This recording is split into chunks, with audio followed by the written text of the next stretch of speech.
Good morning, everybody. We have made it. We're at the end of 2022. This is going to be the last episode to air of the year. And it is Full Auto Friday, number 137. So if you listen to the podcast, then you know what this is going to be like. And if you don't, well, welcome. This is where I'm going to do some Q&A. Today, I have selected 2 emails. One of them is like a 4-part question, so that satisfies most of the normal questions I would do. And then, of course, another email with a question. And I'll kick it off with a little bit of a year in review, because I think I did that last year, and it actually really helps me kind of do a little bit of a recap, put a bow on some things in my personal and professional life, and hopefully move forward into 2023. So here we go. Full Auto Friday, number 137. Enjoy. Okay, got the red smoke. Gun run, north and south, west of the smoke, west of the smoke. Okay, copy, west of the smoke. I'm looking at danger close now. Come on with it, baby, give it to me, I need it. You're cleared hot. Copy, cleared hot. All right, let's get this going. Like I said, I have 2 emails that are sitting in front of me right now. And before that, though, let's do a little bit of a year in review, because this is going to be the last episode to post for 2022. And the year went well from a podcast perspective. And the only thing that I mean by that is we did 52 episodes of Monday and 52 episodes of Friday. So 104 combined episodes. I don't even know how many hundreds, if not thousands of hours of content that was. And I've said this many times, and I think I'll continue to say it when it comes to the podcast. I actually find this to be the most rewarding and enriching thing that I do. I really love sitting down and talking with people and getting a better understanding of who they are, what they value, what they think, what life means to them.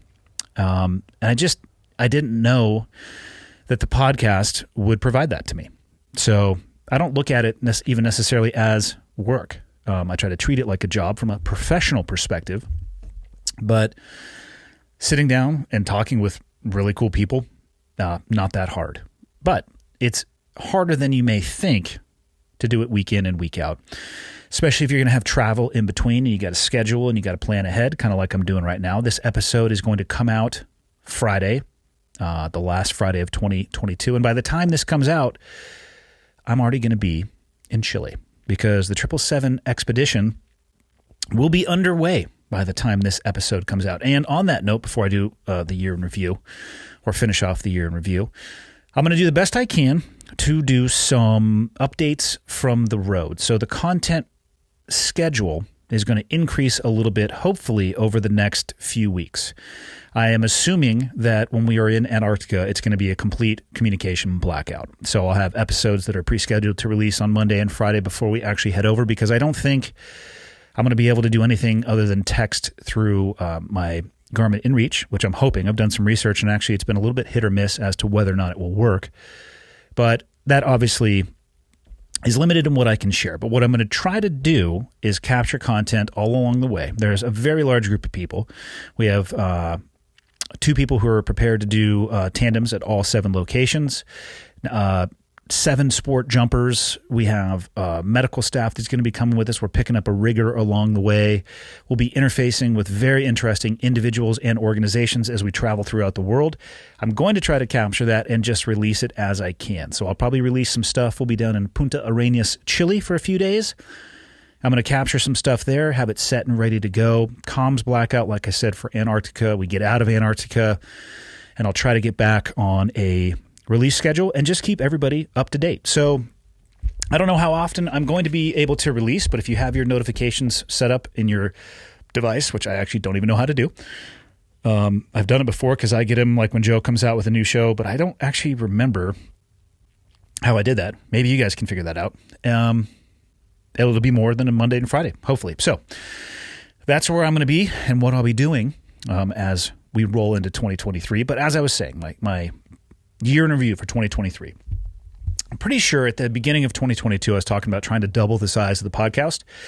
And that was through just downloads alone. And I didn't hit that, and I didn't think that I was going to, because it's a super lofty goal. But the podcast did grow at a percentage rate that is still very shocking to me. And I can't do anything other than thank everybody who either listens or watches this for all of that, for the support The amount of emails that I get and the messages that I get are, I don't even know the word.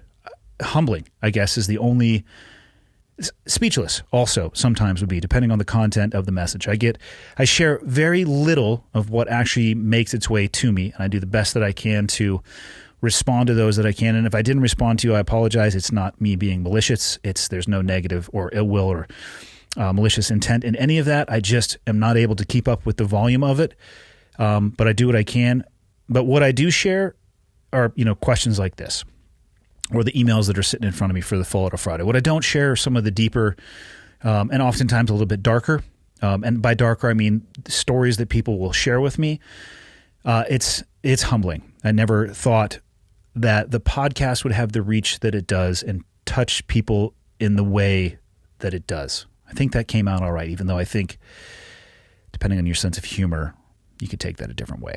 But I digress. So the podcast, I'm totally happy with 2022, but I'm going to try to do even more in 2023. The number one thing I'm going to try to do in 2023 is get well outside of my comfort zone with different types of guests. I know the people that I know, and I'm interested in the things that I'm interested in, and I float in the circles that I float in, but I'm going to do the best I can to push myself and therefore pushing the podcast as well to step outside of that just a little bit.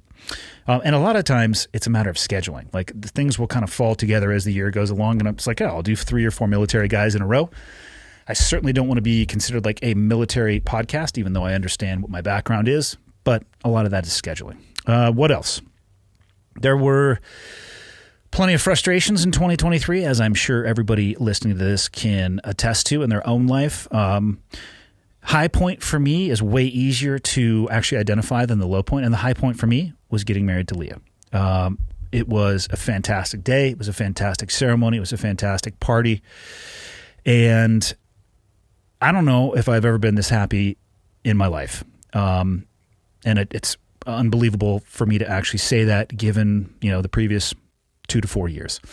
The low points were more like little like micro low points. I didn't have a catastrophic valley this year or anything that I could necessarily point to as the rock bottom. As everybody knows who listens to the podcast, I'm opening up a Black Rifle Coffee franchise here in Kalispell with my business partner. And let's just say that most of the frustrations of my year were kind of attached to that in one way, shape, or form, whether it's scheduling delay, or things just being late, or cost overrun. We have found ourselves in the role of being a developer, and I don't think that either of us ever thought that was going to be the case. Having said that, I have enjoyed the process, and I know a lot more now about construction than I did before.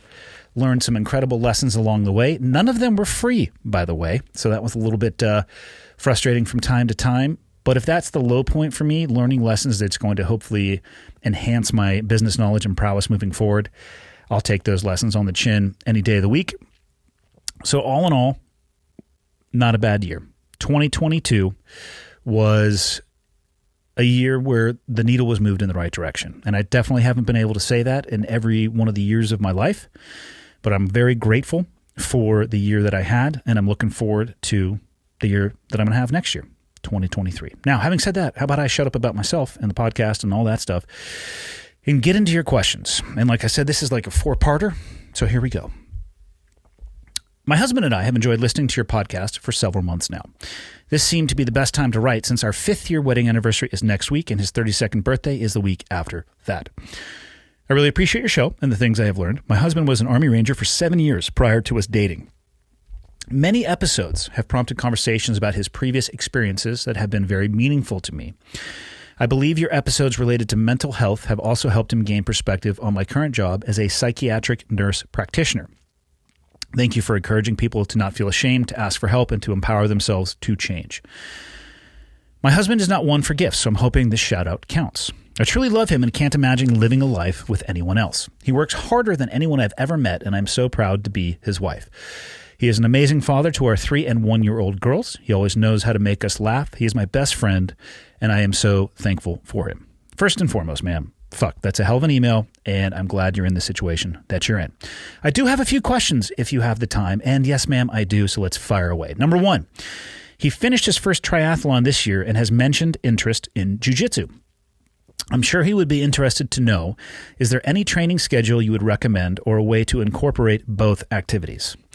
Well, I have never done a triathlon, even though I know what a triathlon is. It's swimming and biking and running, and I know there's a variety of distances. What I do know about people who train for and participate in triathlons is that it consumes time. Each one of them. Even I think the sprint distances are a little bit longer than most people would think of a sprint. For me, I consider a sprint to be about 40 yards, and anything beyond that is considered long, slow distance. And so time. It's going to take time. And if he's going to continue to be active in those activities, there is going to be a little bit of a battle for which one he's going to allocate his time towards. And what I would say is, don't worry about that. When people ask me about starting jiu-jitsu, my answer to them is generally, regardless of their age, there are some physical limitations that people have reached out with.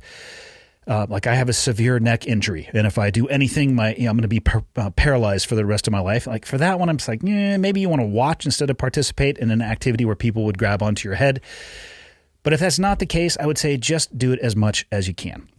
Fit it in where you can, and I would say if he wants to set up a templated or regimented schedule, I'd probably do a Monday, Wednesday, Friday, something triathlon training based, and Tuesday, Thursday, or maybe and one day on the weekend, if he could, depending on how much time he has, dedicate that towards jiu-jitsu, and that is the path that I've seen for most people. I have a schedule that allows me to be at the gym more often than most. But for most people that I've seen, they're a few days a week. They'll come on a weekend if they can. They don't worry too much if life gets in the way. Maybe they have a triathlon coming up and they're going to train a little bit for that. They won't fall completely off the mats, but they'll take a break. And they'll realize, you know what? I'm in this for the right reasons. I'm realistic about who I am when I'm starting and what I want to do with this. I don't have any aspirations of being a world champion. I don't need to beat everybody. I'm here to learn. I'm here to improve myself. And if you can view it from that perspective, focusing a little bit more on your triathlon training when you need to, it's not going to matter at all. And then as you go out of the season for triathlons, which I'm assuming there's kind of a season unless you travel, maybe you'll have some more time for jiu-jitsu and you can navigate and float. So set a structured schedule if you can, but if you can't, just start going and try to hit it 2 days a week, whatever that may work for your schedule. I don't think I would recommend doing both in the same day, especially when you first start, because it's going to be a really foreign activity. The movements, because of the fact that they're brand new, you're going to exert a lot more energy. You're going to be exhausted at the end of a jiu-jitsu class when you first start, especially if there's an open mat afterwards. Probably not the best to layer long, slow distance of swimming or running or biking on top of that. As my personal recommendation, do it if you want to. For me, that would be too much, and I tried that actually not with triathlon, but just heavier weightlifting, and I found myself getting sick. I was taxing my immune system too much, so I backed one off, and in that instance, it was the heavier weightlifting and focused on jiu-jitsu, and it was much better for me. And I also, of course, made the mistake of not doing this up front, but listened to my body. I didn't take the rest when I needed to because I was afraid of being off the mats. I didn't want to fall behind because I was a moron, and I didn't realize the only person I was racing is myself, and my own journey is the only one that matters. And again, I found myself sick. That's, to me, throughout my life, been the best indication of overtraining. I just get a cold. So find the time to go when you can. Fit it in. Try not to do both in the same day. Or if you're going to do that, I wouldn't do it more than 1 week. And just enjoy the process. So start with 2 days. That's what I've seen work for a lot of people. Number 2, what advice do you have for raising kids when a couple has completely opposite viewpoints on important topics? This is an interesting question. I had to think about this one for a little bit. And where I landed is, I think your kids are actually really fortunate to be in that environment. I don't think there's anything wrong with two parents having the same viewpoints on important topics. And I think more than likely what will happen is your children will develop that same viewpoint as your parents because they're growing up in that home. And they'll be exposed to other ideas and other viewpoints, obviously, as they get older and develop a social circle and go to school. But if you come from an environment where your parents don't have the same viewpoints, you're getting exposed to that a little bit earlier. And my advice to you would be, don't try to convince your kids and don't try to win. expose them to how you feel, to what you think, and don't try to convince them that your opinion is more correct or more valid than your husband's, or if you're the husband, then your wife. Allow them to decide on their own. I think that diversity of viewpoints could actually create a really resilient person who is a critical and objective thinker on their own, as long as you follow the advice and you try not to win. You voice what you believe, you allow your significant other to voice what they believe, and then you let the individual, this being the kids obviously, decide on their own. That I think is the most important thing. And like I said, I thought about this one for a little bit. I'm like, damn, the kid's actually pretty lucky. Not that kids are unlucky if their parents have similar beliefs and thought processes. I just think that this is something that is unique and could actually kind of springboard them in their critical thinking and objectivity beyond somebody who is just hearing the same thing over and over again from both sides of the table. So, moving on. My husband was raised Catholic, but would identify more as atheist.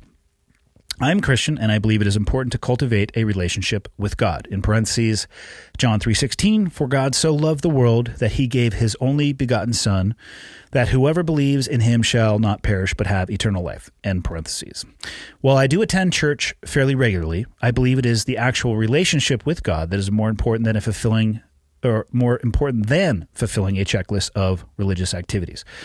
Now, the question is next, but what I'm going to say is I totally agree with you. I don't think religion is based on, or faith is based on how much time you actually spend in the church.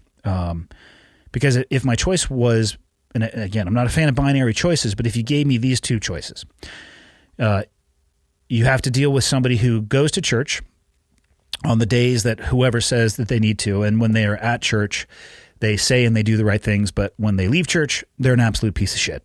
Versus the person who doesn't go to church that much, but spends their time acting, speaking, behaving in a way that people, would feel is commensurate. Is that the right word? Yeah, commensurate with somebody who is faith-based or religious. I'm going to take the person who focuses on their faith at all times and their religion and their relationship with God at all times versus the person who does it only when they are checking the box there at church. And I think most people would land in that category. So I guess all of that is to say, I totally agree with you on your thoughts on that. So to your question, what is your spiritual religious background?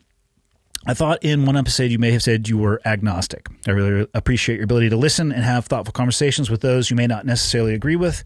Good lesson for all of us. So, religion.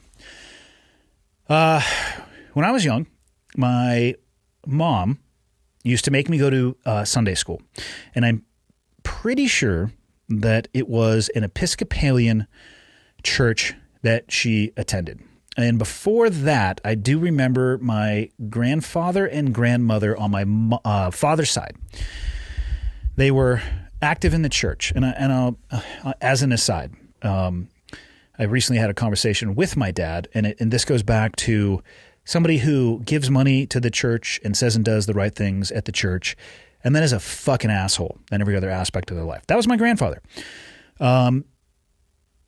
So it doesn't really matter, again, how much time you spend in church. I think it matters what you actually do with your beliefs. And what you do with your beliefs and your actions outside of that church, I think is a better report card than your attendance there. But I remember going to Sunday school. I didn't really have a problem going to Sunday school. It's not like I was resistant to what they were talking about. And at a base level, I think that most religions are a great framework for people to base their life around. It's, service above self, selflessness, helping others. I mean, those are great messages. Integrity, honor, making the right decisions, whether or not somebody is watching or not. Like, I'm not going to knock any of those things. I think those things are great. When I was given the choice to stop going to Sunday school as I got older, I chose to not go. And it's not because I have anything against religion. And I've said this a few times, especially when I've had people on the podcast who I know or worked with who were deeply religious. a great example would be Bill Rapier. I met Bill back in 2002, and he was one of the most devoutly faithful people that I've ever been around, which doesn't surprise me. He was a child of missionaries who traveled the world spreading the gospel. And we certainly didn't agree on everything, but even on the things that I didn't agree with him on, whether it be beliefs or ideologies, I was really respectful of how faithful he was and how much he believed and how much commitment that he had. And I've said this, and I think I actually said it to him when he was here on the podcast. I'm envious of people's ability to have that level of faith. And that is the reason that I chose when I was given the choice to not go to church. I think agnostic is a good description of how I feel because I don't know. I am so dumb in so many ways, and I know so few things, if anything, with absolute certainty. And I think that's actually a healthier way to live than walking around pretending like you know everything. I don't know shit. I don't know. I don't know. I don't know how it happens after we die. I don't know if there's a greater power. And so I'm not going to, I can't make myself jump into any one of those particular buckets. But I am envious of people who can. I just have never been able to and have never wanted to fake that. And it was a message for me when I was younger that I understood what was being said.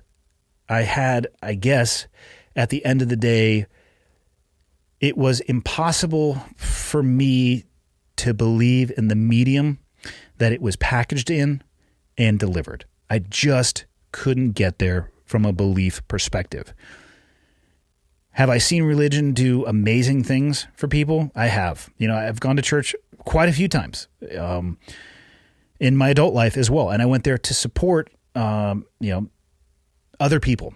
And I would spend more time looking around and seeing that the impact of that environment and that message had on other people. And I was envious of the impact that it had, but I just absolutely could not fake it, and I wasn't willing to. So yes, I am agnostic.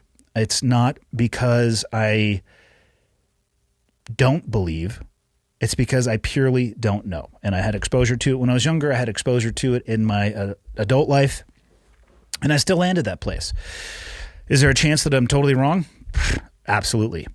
Which is true of almost everything in my life, for clarity in the things that I say. But I have to be honest about it. I want to be honest about it. I've had these conversations with my kids, and this is one where it goes back to, what advice would you have for raising kids when a couple has different viewpoints on important topics? Religion was one that I didn't have the same viewpoint as my ex-wife, and that's okay. I would go to support her, but I was also honest with my kids about my personal beliefs, and I left it to them. If they wanted to go, of course I would take them. If they wanted me to go with them, I would go with them to support them. But never, not a single time, did I pull them aside and be like, hey, just so you know, this is all bullshit. And if you come over to my side, we'll go get you a milkshake or whatever it may be. We'll go do something. We'll go watch a movie instead of going to church. Like, nope, never did any of that stuff. I would answer my questions that was asked from them very honestly, and then I would just let it sit. So hopefully that answers all of your questions for you. Let's move on. Last question for the year. Good morning, Andy. I'm reaching out this morning with hopes you can give me some advice and feedback.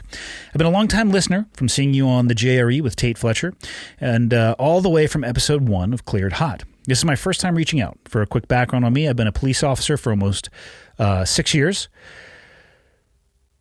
who, for the record, is a jiu-jitsu practitioner, thanks to you. Awesome, especially given your job. I was in the Army infantry for 6 years prior to that, where I completed one tour to Afghanistan. More importantly, I am the proud father of a couple of boys and married to their amazing mother. My concern: both of my boys go to a small private school that my wife teaches at. We are pretty fortunate in that the school is just about a mile away from our house. We live in a small town of about 15,000 people, and you could say the crime rate is fairly low. It's the type of place where most people don't lock their doors, and I work for a much larger agency outside of the city. My concern, however, is this. the school itself. It seems they have no real emergency plan in place for active shooter situations. They appear to be complacent due to the fact that we live in a small, safe town where nothing bad ever happens. My wife has told me they have never even done an active shooter drill or even a fire drill, which absolutely blows my mind. We both know that bad things happen everywhere, and particularly to soft targets. Those situations turn even worse when people are not trained in how to react to them. My question to you, how do I approach the school to get this fixed? I feel they need to do some serious security evaluations on their building, enact regular safety plans, and active shooter training. I feel like they need to get the local PD involved to do routine patrols through and around the school and basically work hand in hand with them. I don't want to go marching in there throwing out all of these demands that they just seem to think are ridiculous because of their complacency. How do I tactically approach the administrators and get them to wake up and realize they need to enact all of these things that I've mentioned without further pushing them away from the idea that they need to be prepared? Any advice or input would be greatly appreciated. I appreciate your time, and I apologize for the Jack Carr length novel that I just wrote you. No worries on the length of the question because I think this is an important one. Broadly, the best piece of advice I think I can give you is if you choose to approach the school, approach them with solutions as opposed to going in there and trying to poke holes in everything that they are not doing to the standard that you think that should be held. But I have an idea on how I think you could get there in even a more tactful manner. First and foremost, I don't even understand how a school can't practice a fire drill. I mean, starting there, that to me is a little bit bizarre. I feel like that would be like a fucking insurance requirement. And the active shooter drill, 10 years ago, maybe that wasn't a thing. And I certainly don't want to traumatize kids by practicing those things, but they do happen. And I agree with you. These situations, they get even worse when people are not trained how to react to them. That's why you do fire drills, because if the fire alarm goes off, people need to know where to go, not try to figure out where to go and go like, well, what is that noise, right? It's the proper prior planning prevents painfully poor performance or piss poor performance. I think the 7 Ps. So the fact that they don't do even a fire drill is a little bit shocking to me. So you work in a larger organization out of town. My advice to you is this. If that larger organization is interfacing with schools in the way that you would like to see your local PD interface with the one that you live in, I suspect that they have a school resource officer program. And the reason I bring that up is I live in Kalispell. I don't know the population here, but I know each of the schools has a school resource officer. And as a fellow officer, I bet you could go and get a ton of beta from that individual. And that is what I would recommend. I would recommend going and picking the brains of these SROs and figuring out, one, how did they get there in that involvement with the school in the first place? What kind of things do they offer to that school? Are they the ones who are doing the security evaluations on the building? Are they creating the safety plans? Are they doing the active shooter training? And the reason I say that is if you go to these people that are already doing it, it will help you create a template with which you can then go to your school administration and present it as a solution and say you can, however you would want to do that. I would actually, if it was me, I think I would have the larger, if you could do this, I'm not sure, but I would have, through your influence, have the larger organization that you work with reach out to that smaller local PD. I would hope that there is communication like this and begin the conversation there. Maybe the smaller PD doesn't have the resources to attend some of the training that you have. Well, perhaps you could find a way to invite some of those people and provide some of that training, right? So it's this trickle down effect. You're getting this knowledge base because you probably have a larger budget, and a larger budget is going to allow you to do more training. Roll a few of those people in there who work in the local PD where your wife teaches, or in the jurisdiction that your wife teaches in, and allow them to take that messaging and that training and that experience and that knowledge back to their people. And what you're going to end up finding is you're probably going to have people inside of that smaller PD organization looking at the same things that you have identified and wanting to fix it and interface with that internally, which is going to be the most powerful way, right? If somebody comes from the outside, it's like, you guys are all fucked up and you need to do this, this, this, and this.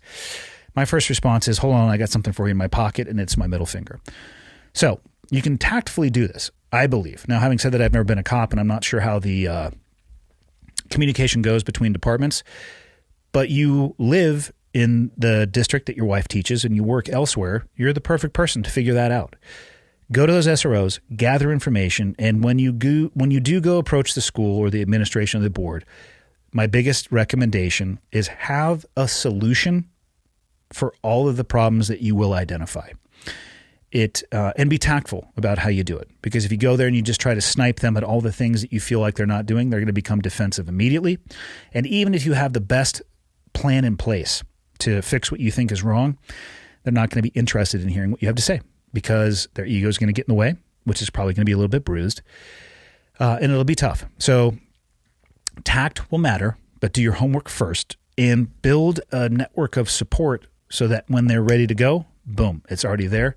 And hopefully you can change the things that you have seen and that are concerning you. And they should be concerning the shit out of your wife as well. So you have not only some PD support, but you have somebody inside of the school district as well. Use them smartly and judiciously, and I think you can get to the end state that you're looking for. And that's it, everybody, for 2023. See you from the road all over the world.